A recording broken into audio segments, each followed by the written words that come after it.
Sean todos bienvenidos a su clase de lengua castellana de CB1. Nos encontramos en el núcleo temático número 4, etapas de la producción de textos narrativos. Y el tema que vamos a abordar para esta sesión es entonces la, el repaso de la lección número 4. Repito, núcleo número 4, etapas de la producción de textos narrativos, tema repaso de la lección número 4. A todos los estudiantes que se encuentran en línea, un caluroso saludo de bienvenida, recordándoles que mi nombre es Elkin Mejía, el docente que los ha acompañado durante este primer trimestre, que les ha estado acompañando, perdón. Y por ende, ya dentro de 2 semanas ustedes empezarán unas nuevas asignaturas. Durante este núcleo estuvimos abordando la intención comunicativa de la narración, la revisión de un texto plenamente narrativo y la aplicación de procesos de escrituras en textos autobiográficos. Empecemos hablando de qué entendemos por intención comunicativa. ¿Qué entendemos por intención comunicativa?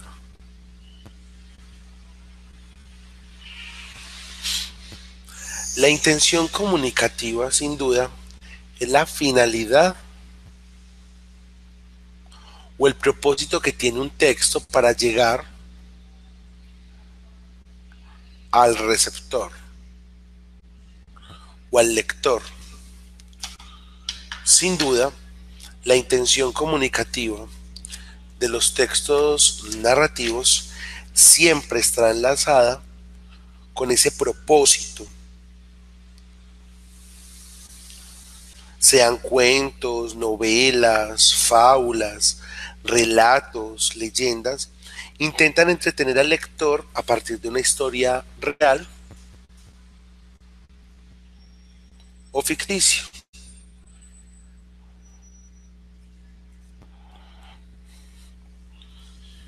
Y por ende la intención comunicativa está ligada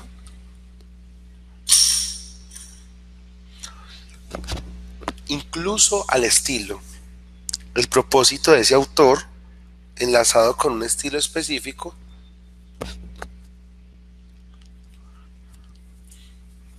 y las particularidades que tenga un autor para transmitir en su obra cosas maravillosas. Por ejemplo, una obra narrativa donde se encuentran fácilmente elementos intencionados. Es un libro que hace poco estaba terminando la saga y lo recomiendo. Se llama Pídeme lo que quieras. Es muy comercial porque está de esos libros que están tirados en el piso.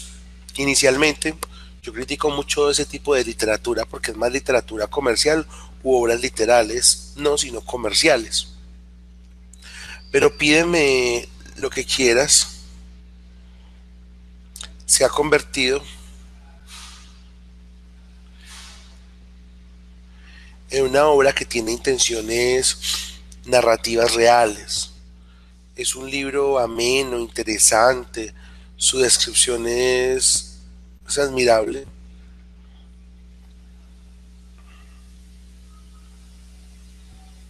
De Megan Maswell, por si de pronto desean leerlo.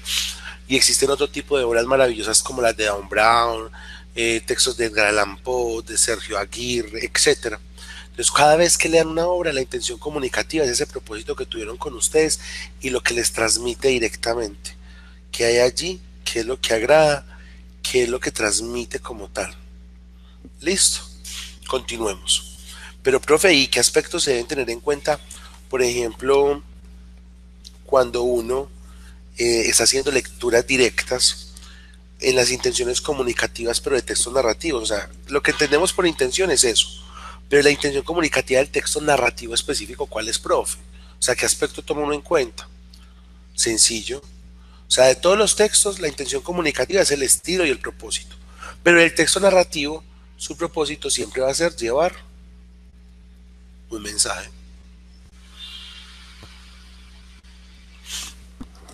¿Con qué intenciones? Llevar un mensaje para que se sienta más amena la situación, llevar un mensaje para que sea mucho más interesante, llevar un mensaje para que su propósito tenga intenciones mucho más reales. La gran mayoría de los textos narrativos buscan una reflexión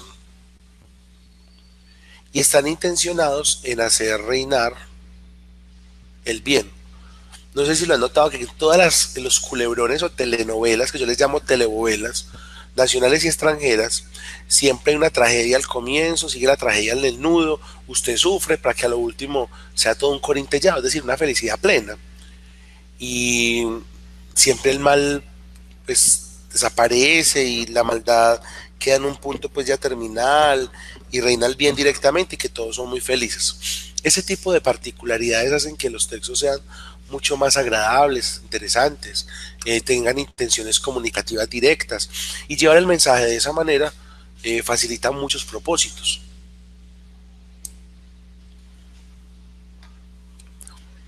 Por ejemplo, cuando uno está leyendo una novela, la reflexión radica en la posibilidad que tiene el protagonista y la protagonista para poder salir adelante, en vista de que hay un antagonista, es decir, una persona mala o perversa que está causando un daño y les pone muchos obstáculos. Es allí cuando lo que yo llamo culebrones se convierte en una cantidad de capítulos exagerados donde los buenos sufren y sufren y sufren y a lo último los malos pues mueren o algo les pasa. Finalmente siempre es una tragedia. Profe, ¿y qué textos en particular son producto, por ejemplo, de la intención comunicativa de la narración? ¿Usted qué tipo de textos considera, profe, que sean estos? Miren, hijos, hay de todo un poco, pero los que son más relacionados con ese asunto ya los dijimos. Está la novela, es como la mamá, el cuento,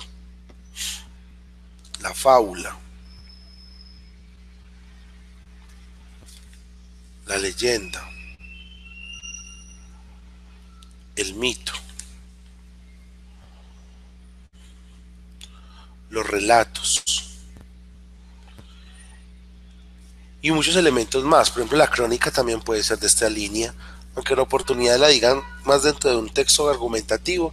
La crónica en oportunidades es todavía mucho más narrativa que argumentativa, porque depende del estilo del autor también para comunicar.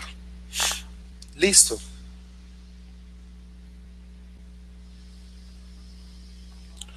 Bueno, hijos, por ahora estamos allí. Vamos en el numeral 3.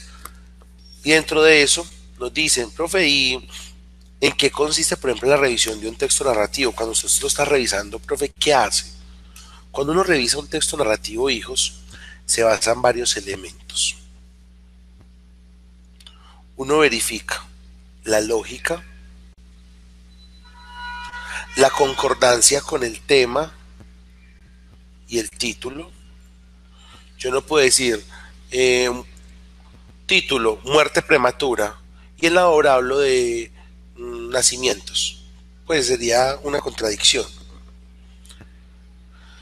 Esto nos enlaza con un nudo, con un inicio y por supuesto con un final. Lo dije al revés, disculpen. Se tiene que analizar la forma, por supuesto el aspecto lexical, la ortografía,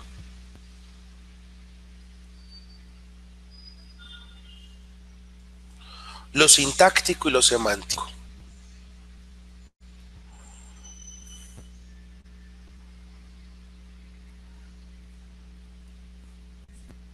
Muy bien, casi siempre que hacemos revisión estamos basados en la lógica, el tema, el título, el nudo, el inicio, la forma, por supuesto el final, lo semántico, lo lexical, ortográfico y lo sintáctico.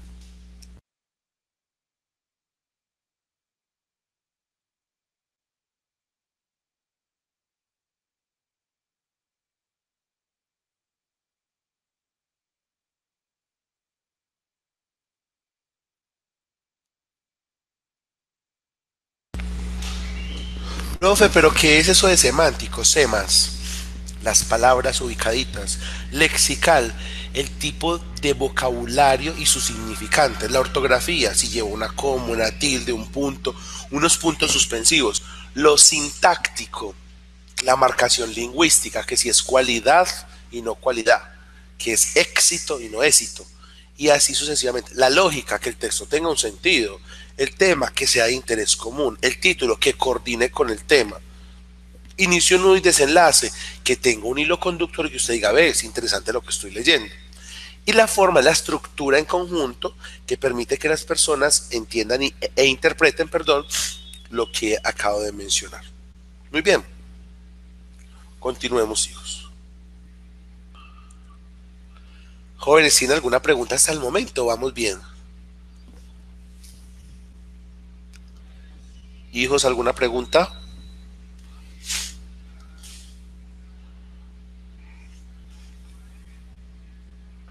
Muy bien.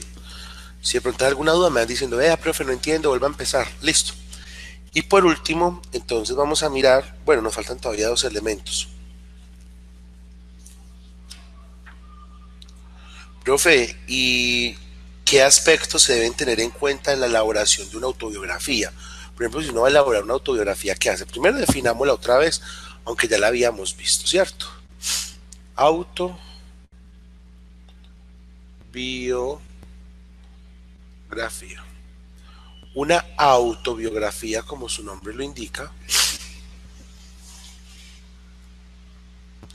es un relato o un narrativo sobre la vida propia.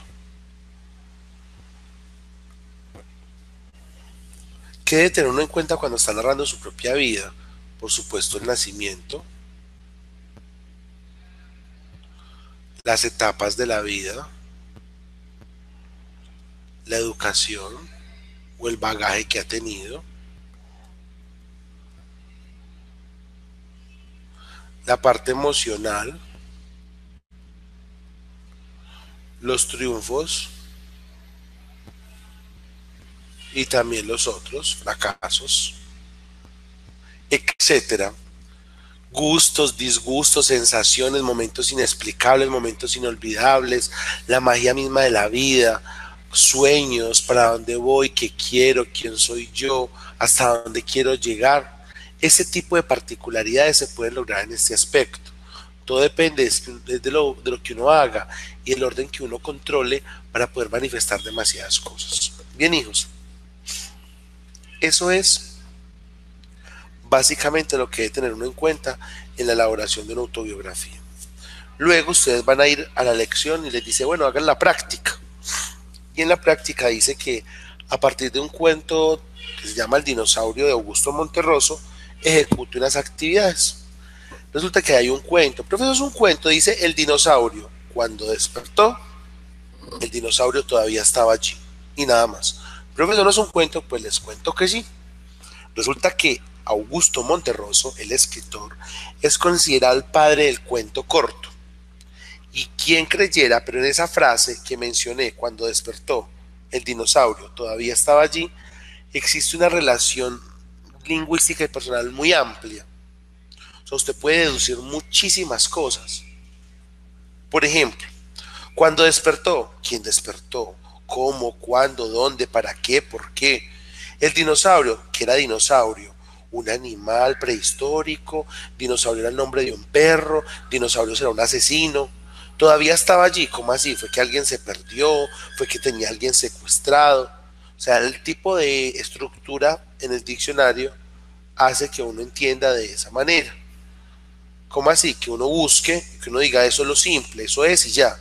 No, si uno va más allá y connota toda esa frase, entonces le están preguntando a usted, uno, identifique la intención comunicativa del autor, que le quiso transmitir. Dos, identifique la estructura narrativa, mire ahí cuál es el inicio, cuál es el nudo, cuál es el desenlace.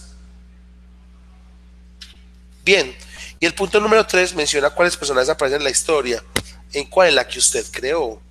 Para mí, cuando despertó, a ver, cuando despertó está la María, dinosaurio todavía estaba allí, su esposo que la maltrataba todos los días, y empieza a contar una historia.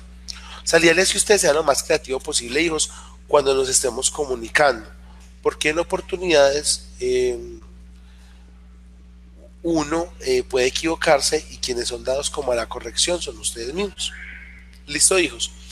Bueno, jóvenes, por ahora me resta decirles que llevamos clases maravillosas, nos quedan faltando las de la próxima. Les agradezco de todo corazón. Voy a tomar en lista ya mismo los que estuvieron asistentes. A las personas que estuvieron conectadas en multimodal, Dios les bendiga y hasta una próxima oportunidad. No se les olvide que habló el docente Elkin Mejía. Los demás se me quedan allí en el chat, por favor. Un abrazo para todos.